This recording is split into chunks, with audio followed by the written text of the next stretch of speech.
on. So these students rolled the die and recorded the values. So the right is a histogram that shows the data.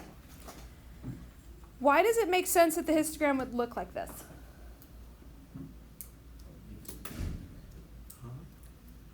Why would the histogram, what do you know about rolling a die? It's random. It goes 1 through 6. There's 6 sides to a die, right? Yeah. What is the probability of landing on each side? 1/6. So the probability of each outcome is the same, isn't it? So does this histogram surprise you? No. It's saying the probability of getting a 1 is like this, 2 is this, 3 is this. It's not perfect, is it? But I don't know how many times they did it. They didn't do it thousands of times. If they did it thousands of times, this would be a nice little square, wouldn't it? Or rectangle. Yeah?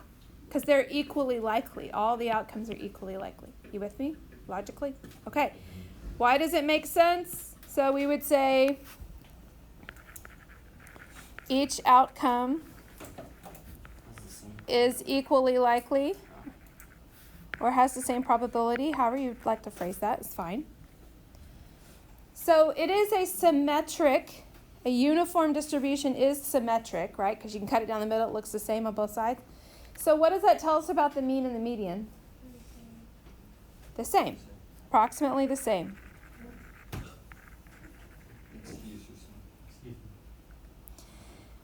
What proportion of the time do you think someone would get a 1 or a 2? 1 or 2, so 1/3. Yeah, that's 2 outcomes out of 6, right? Which just reduces to 1/3. Which makes sense. If you look at the graph, that would be 1/3 of the rectangle, wouldn't it? So what we're seeing here is this histogram, if you will, creates what we call a density curve, which is a picture of the probability distribution of the different outcomes.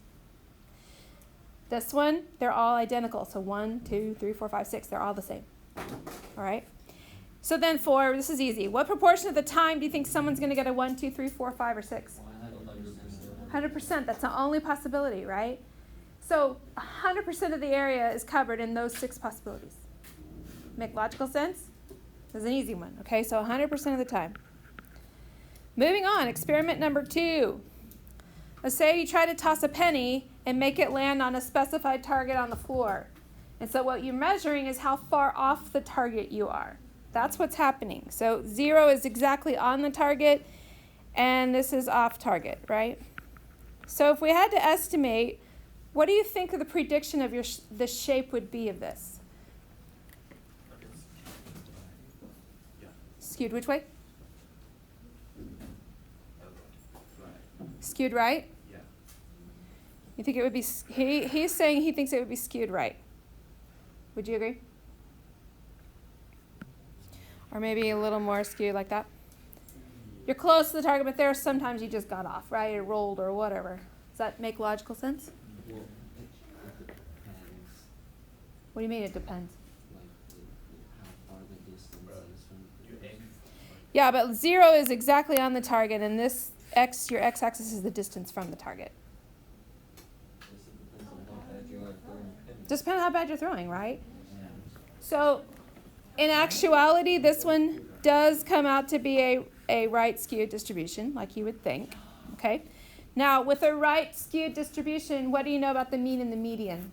That relationship. Do you remember? Median is less. Is farther out less. Say it again. Means farther out than the median. The mean is going to be higher than the median because the mean chases the tail, right? So mean is greater than median. Experiment number 3. Let's say you had a stopwatch on your phone, on your watch, whatever, and your goal is to stop the stopwatch at exactly 5 seconds 00, 500. So right there is going to be 0, like you got it exactly. And let me think. Probably 0 in here, and then this would be less than 5 minutes, and this would be greater than 5 seconds, I should say. Less than 5 seconds, greater than 5 seconds. How do you think that would fall? Symmetric. You think it'd be symmetric? Sometimes you get it less than, sometimes you get it greater than. And if you did it enough times, it would start to look symmetric. Okay? This one does end up being a lovely symmetric curve. What do we know about mean and median of symmetric? Approximately the same, right? Approximately the same. Easy enough, right? Nothing too taxing. Again, these are probability distributions. What this is telling me right here is that sometimes when I do the stopwatch, I get it right on it. Sometimes I'm less, sometimes I'm more. When I'm tossing the penny, sometimes I get it exactly at the target, close to the target. The majority of the time I'm a little bit off, and then sometimes I'm just way off, right? But this represents all the probabilities and how often they occur. This is what this curve is showing us. Yes, sir? Would you be able to replace the 0 with a 5 and put the 0 at the end and like 10, for instance, at the other one? Would that still work, or does that have to be 0? No, you could put like five exactly right here. I'm thinking like difference from 5 seconds is what I'm thinking, but yes. So these are probability distributions, which is weird. We call them density curves. Okay, probability density curve. And so if I add up all the probabilities, basically what I'm asking you to do is a derivative, or no, not a derivative, an integral in calculus to find the area under a curve. Y'all feel like doing that today? No. Not so much. So we're not doing calculus. The integrals have been done for us. The values have been found for us. We just have to understand that the density, or the area under this, is always going to equal 1 because it represents an entire probability distribution. When you roll a die, it's either going to be 1 through 6, right? There's no other options. It has to fall within those values. So density curves are ways to represent probability distributions. That's where we're going here. Now, on the back. This is the most common density curve we will use, and we will use a ton of it, all right?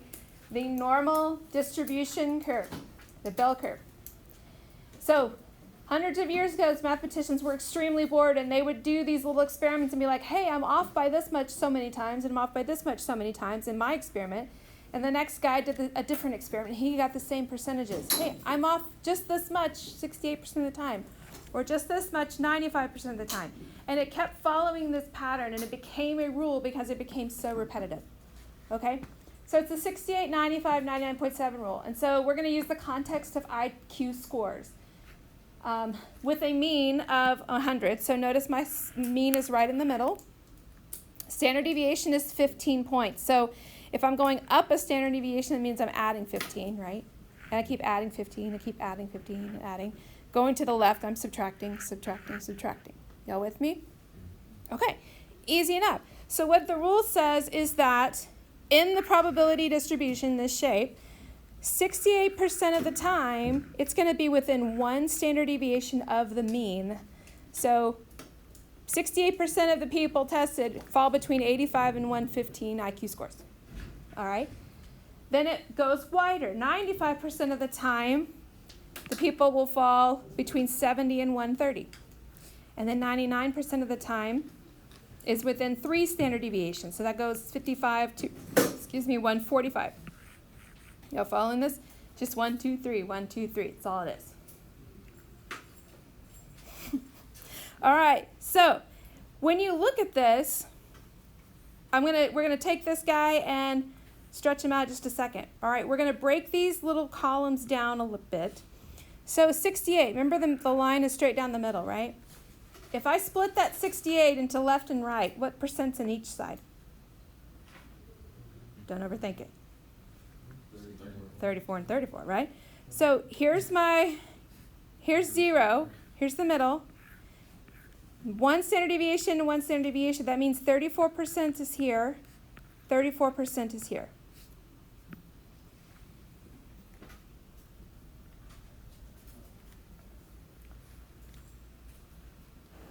Then if I go out 2 standard deviations, 95% of the curve is complete, right? So let's figure out what goes in this section. Well, here's the logic here. We've got 95, but we've already accounted for 68% of that, right? Or 68 of it. So that leaves me 27 when I subtract. But I have to divide it by 2 because everything's symmetrical.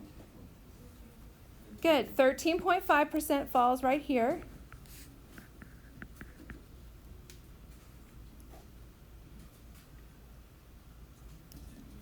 And now I'm going to do it for 3 standard deviations out. Well, that's 99.7, or 99.7 minus the 95 leaves me 4.7. So 2.35 is in this one.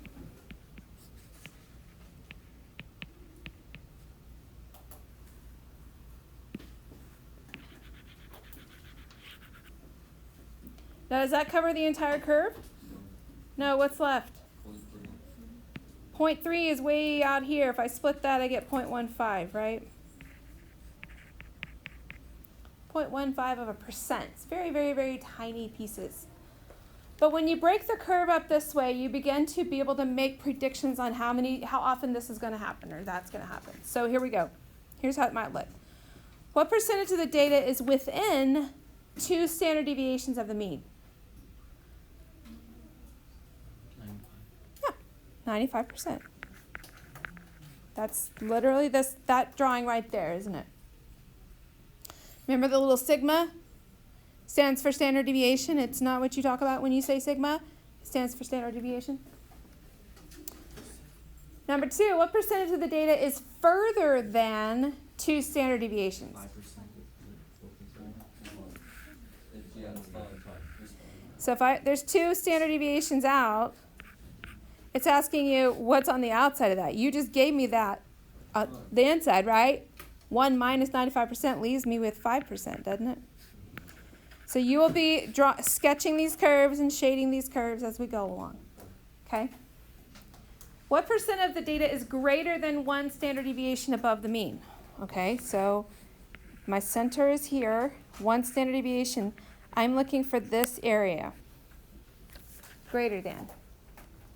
What percent would that be? And how would you get it? Lots of ways to get there. Anyone? 16?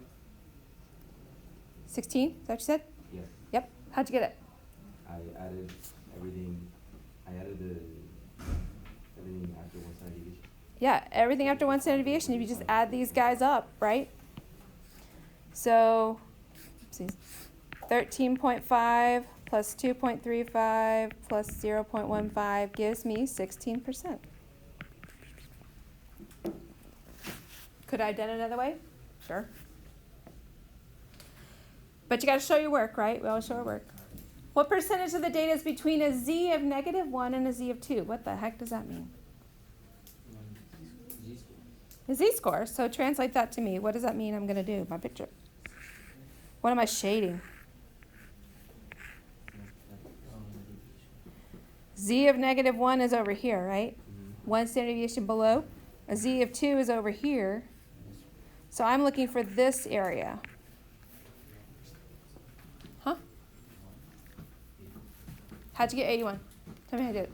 You're right. 68 plus 13. Yeah, 68 plus 13 gives me 81%.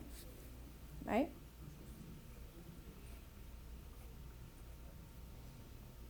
Did you get there?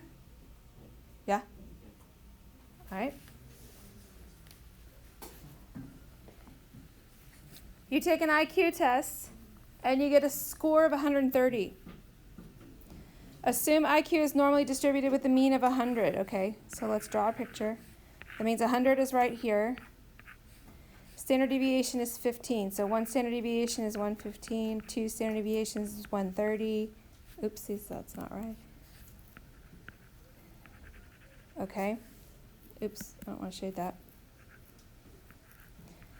What percentile are you at? So be careful. When we say percentile, what is that? That's that value or less, isn't it? So percentile would mean I'm looking for the percentage this way. What percent is that?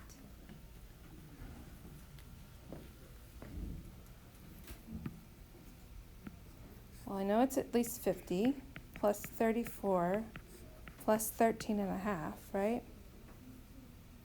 Mm-hmm. or 90, how does that come out to be? 90,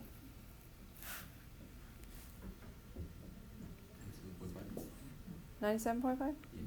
Thank you. So I'm at the 97.5 percentile if I have an IQ of 130. Does that make logical sense? 97.5% of the people have an IQ of 130 or less. Yeah?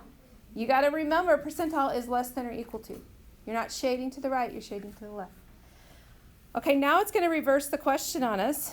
And it says, what score would you have to earn on the test to be at the 84th percentile? Okay, so if 0 is right here, right there. 84th percentile means I'm shading more than half the thing, right? What I've shaded is 84%. What is that? You gotta figure out how many standard deviations above the mean is that? It's 1. We can get that by doing 50 plus 34, right? That's 1 standard deviation above based on our 68, 95, 99.7 rule. So then what score does this represent? 115. 100 plus 1 standard deviation of 15? Yeah? Are we okay? Look, we're adding and subtracting. Isn't that hard stuff? Yes. Tough, tough, tough, tough. All right, ready for the next page? All right, here we go. Let's summarize. Density curves. 1. Density curves. The area has to be 1. A uniform flat distribution looks like a rectangle. Every outcome is equally likely. And I can draw a rectangle. All right, so we know the area is 1. So how do you find area of a rectangle? What's the formula from geometry days? Very good. Length times what? Base times Finish? Here, I'll put that. Oh, you need your graph. Yeah. All right, so let's pretend for a second, just for funsies, let's pretend that this has a length of 5. And I know the area has to be 1, so what does my height have to be?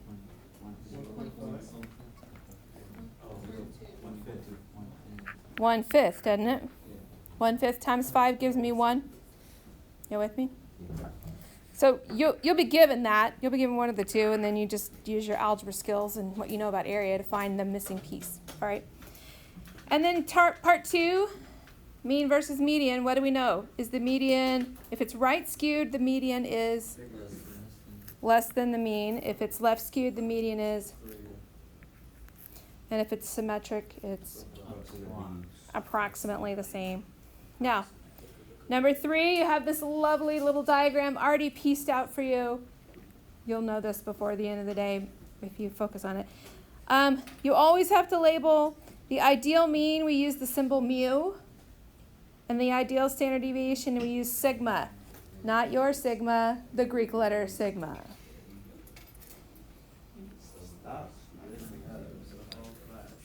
Okay. Now I'm going to walk you through number 1 because we haven't done one like this yet. And then if we have time, we'll do number 2. What time do we get out here? 1:20. Oh, 1:20. We're good. Okay. I was thinking it's 1:10. Okay. The game that is sometimes played at baby showers, yes, is the thing. Ask the guests to cut a length of yarn that they believe will be the measure of the distance around the mommy's baby bump.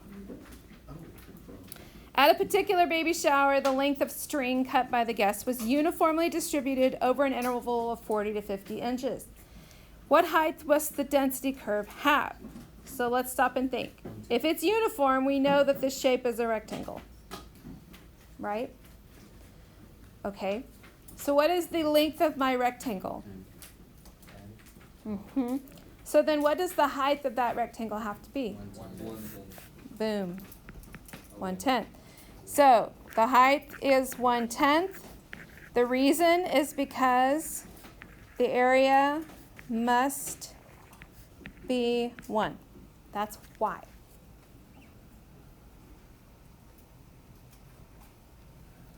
Okay. About what percent of the guests cut their yarn longer than 48 inches? So 48 inches is like right over here, isn't it? So if this is 48, then what is this length? 20? 48 to 50 is 20? Last time I checked, it's 2, honey. It's such a Friday, right? Are we okay? The length is 2? Okay, the length is 2 for this one, but what is the height? 1/2. It's still 1/10, isn't it? It's the same height. It's just that little sliver of the uniform distribution is taken out, right? So 2 times 1/10, or 2/10, also known as 20%. 20% of the guests cut their yarn longer than 48 inches.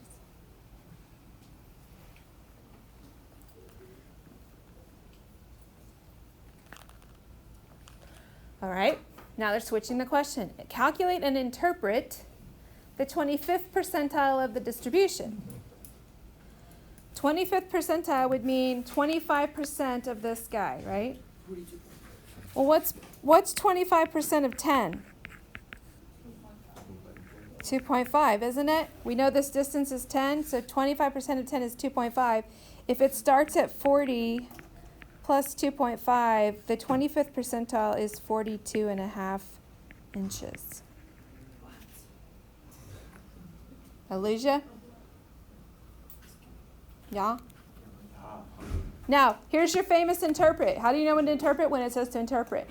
How would I interpret this? I would say 25% or less of the guest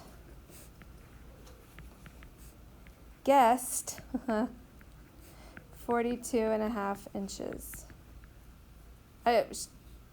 Or less, I should say. That's where the or less goes. I'm sorry. 25% of the guest 42.5 inches or less. Guest. That's a tongue twister. All right.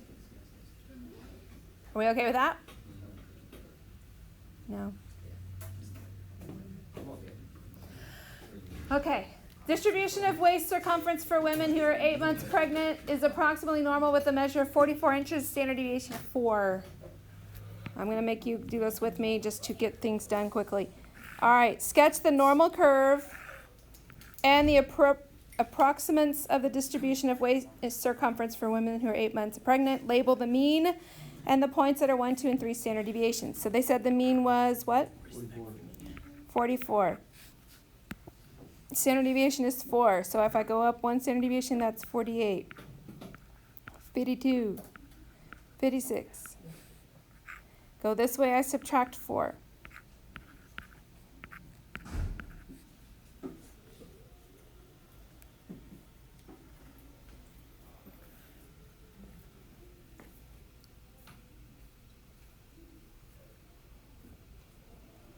That's all part A is asking me to do. Can handle that, right? Easy peasy. Now, B, about what percent of the women have a waist circumference that is less than 40? Okay, show your work. What does that mean? Draw a picture. Shade. Okay, where's 40? 40 is 1 standard deviation below the mean. And it says less than 40, so that means I'm shading to the left, What percent of that? 16%. How'd you get to 16%? You're right. 50 minus 34. Okay. He recognizes that this is 50% of the whole thing, right? And he's subtracting this little sliver. So 50 minus 34 gives me 16%. That is valid. Your work could look different, and you would still get the same answer as long as you get 16, right? Lastly, a waist circumference greater than 52 indicates excess amniotic fluid. What percent of women have excess? Well, where the heck is 52 in relation to the mean? 1, 2 standard deviation or more.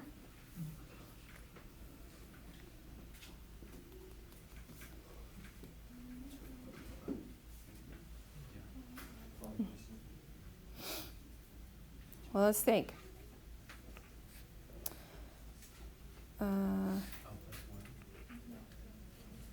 This is 50, this is 34, this is 13 and a half. 2.5? So So 50% minus 34 minus 13.5 leaves me the 2.5, right? Yeah. 2.5%. Could you have done it a different way? Sure, of course. You're just taking those little pieces in sections. Make sense? Do you see why you have to draw a picture for each one? Can you imagine trying to shade all in the same picture? High confusion. We're not doing that. How much effort does it take to draw that little curve and shade? Not much, but it's worth it to get the question correct. So you want to show your work.